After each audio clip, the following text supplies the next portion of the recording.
आजचा आपला टॉपिक आहे थर्मल रेडिएशन. आजच्या व्हिडिओमध्ये आपण शिकणार आहोत radiation, emission of radiation and emissive power of a substance, absorption, reflection and transmission of radiation, diathermanous substance, athermanous substance, black body and perfectly black body. Last year आपण शिकलो modes of transfer of heat. There are 3 modes of transfer of heat: conduction, convection and radiation. For conduction and convection, material medium is required, but radiation is the mode of transfer of heat for which medium is not necessary.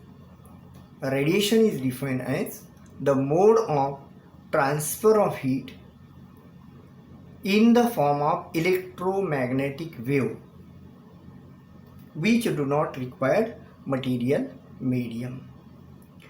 Then what is meant by thermal radiation? Thermal radiation is defined as the thermal energy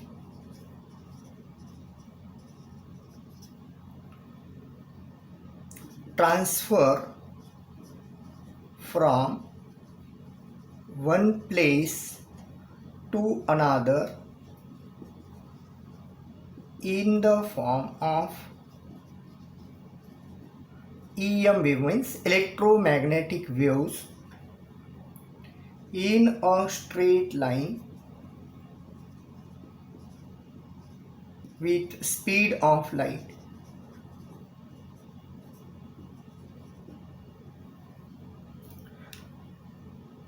Now, what is the source of thermal radiation?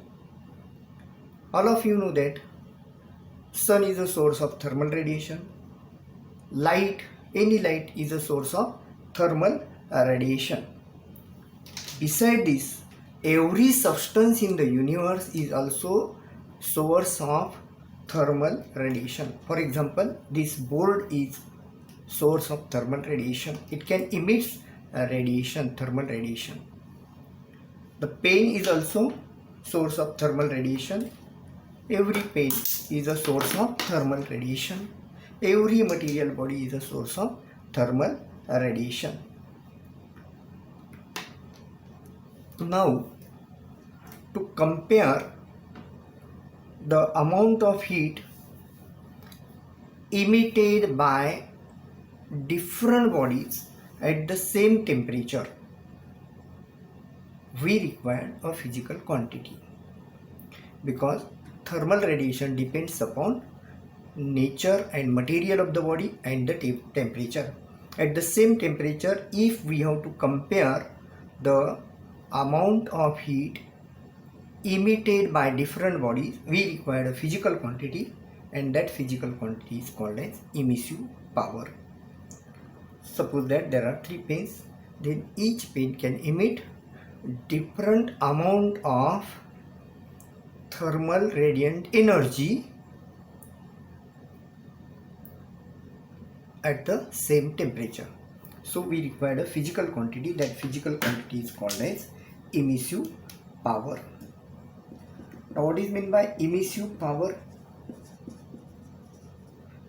Emissive power is nothing but the quantity of heat, radiant heat, emitted per unit area per unit time at given temperature. So suppose that R is the emissive power and Q is the amount of radiant heat emitted per unit area per unit time. Then R is given by Q upon AT. Its SI unit is joule per meter square per second, or it is watt per meter square. Now, this radiant heat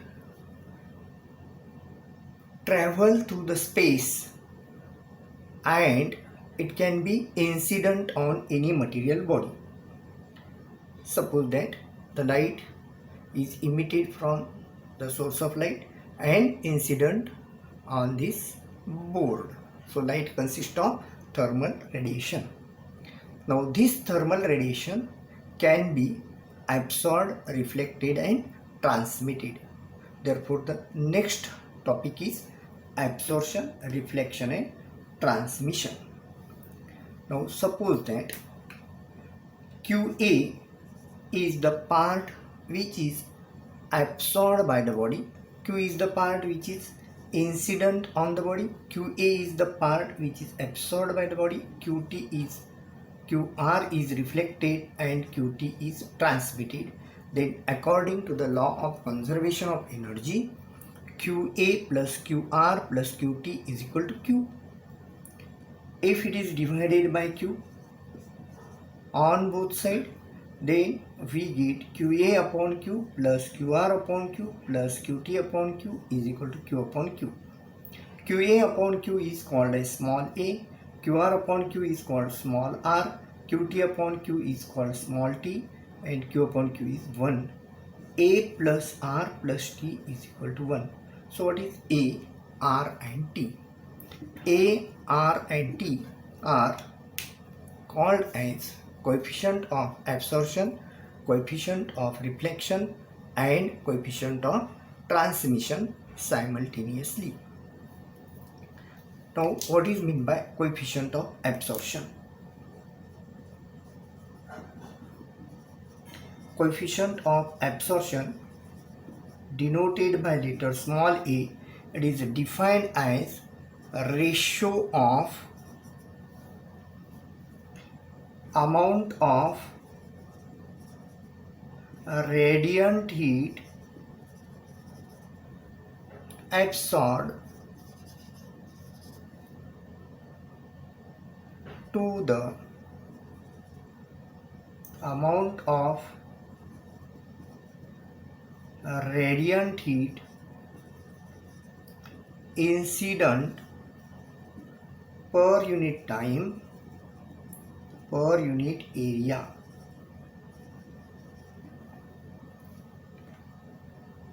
It is given by A is equal to QA upon Q.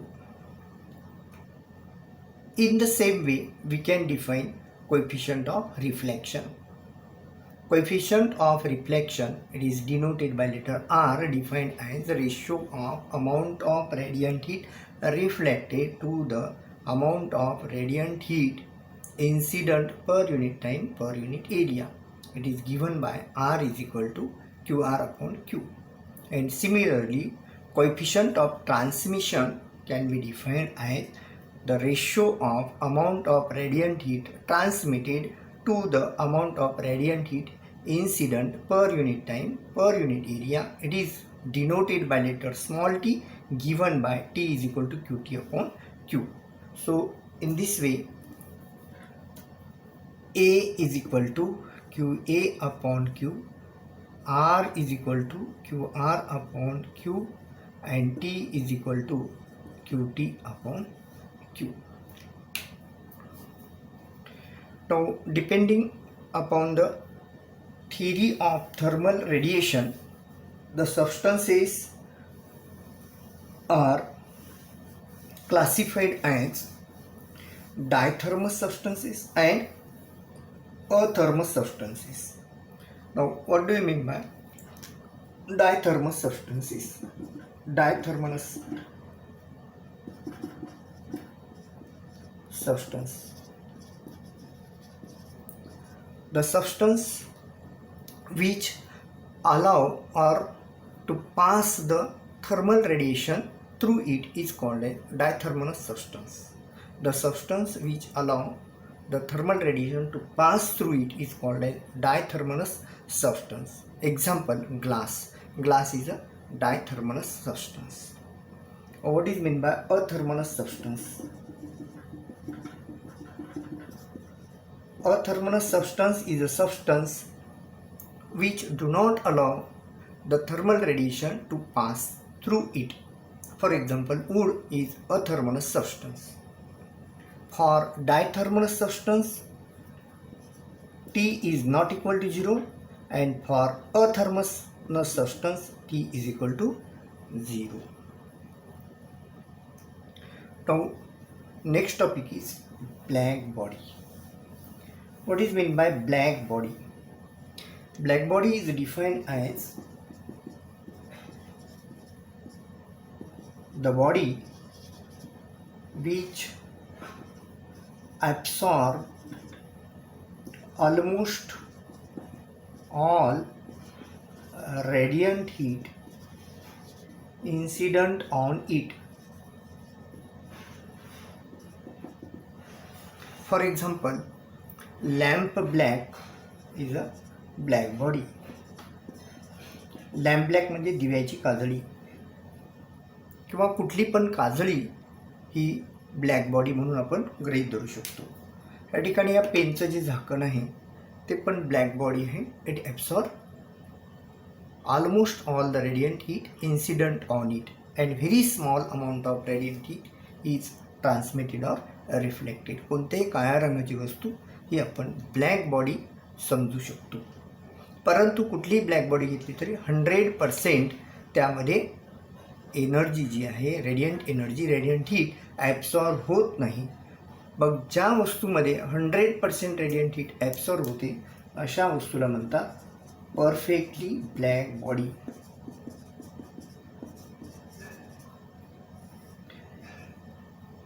The substance which absorb 100% of the radiant heat incident on it is called as perfectly black body. There is no natural body which is perfectly black. नैसर्गिक अवस्थेमध्ये कुठली वस्तू perfectly black body नसते. परंतु artificially अशी black body तयार करता येते. अशा आर्टिफिशियल ब्लॅक बॉडीला म्हणतात Fery's perfectly black body. Fairies perfectly black body. The fairies perfectly black body consists of double wall sphere like this. The inner wall is coated with lamp black, and there is one small aperture or opening to this body. The outer wall is silvered or polished so that maximum amount of radiant heat is is reflected through the outer wall. In front of the aperture there is a conical projection which is also coated with lamp black.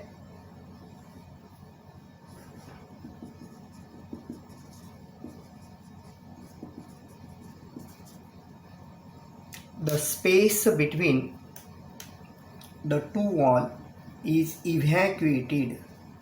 That means the air between these two walls is taken out so that there is no transfer of heat from system. This is a system and this one is surrounding. There is no heat transfer from system to surrounding by conduction or convection. Now, if the radiant heat is incident on the aperture, then it incident on the conical projection, it is reflected and 98% of it is absorbed. Only 2% is reflected. In each incidence 98% is absorbed and 2% is reflected, and therefore in some multiple reflection all the radiant heat is absorbed through the inside the sphere, and therefore it is called as perfectly black body. This Fairy's perfectly black body is 100% perfectly black body, but there is one drawback of this black body. The drawback is like this. This aperture is the effective area, and therefore the size of the aperture is only the effective area of this perfectly black body, and which is very small as compared to the area of the body. The body is very big, but its effective area is very small. So that is the drawback of Fairy's perfectly black body. In the next video, we have to study the emissive power and Kirchhoff's law.